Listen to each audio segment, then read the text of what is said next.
آج کا انسان چند روپوں کے لالچ میں وہ کام کر رہا ہے جس پر اللہ اور اس کے رسول صلی اللہ علیہ وآلہ وسلم نے جنگ کا اعلان کیا ہے۔ ایک ایسا ناپاک نظام جو غریب کو اور غریب اور امیر کو اور بے رحم بنا دیتا ہے۔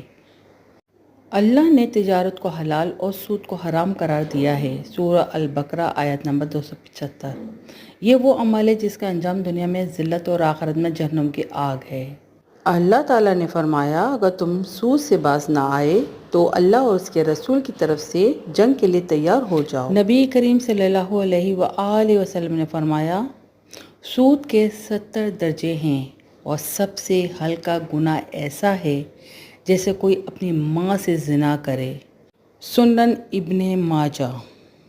کیا اب بھی دل نہیں کانپتا؟ کیا اب بھی زمین نہیں جاگتا؟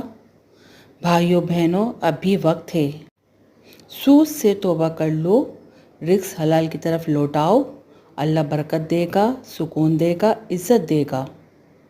اے اللہ، مجھے اپنے حلال سے کفایت دے اور حرام سے بچا لے۔ اگر آپ کو یہ پیغام دل کو لگا ہو تو آگے ضرور پہنچائیں، کیونکہ شاید آپ کے ایک شیئر سے کسی کی آخرت سنور جائے۔ ہمارے چینل کو لائک، شیئر، سبسکرائب کرنا نہ بھولیں۔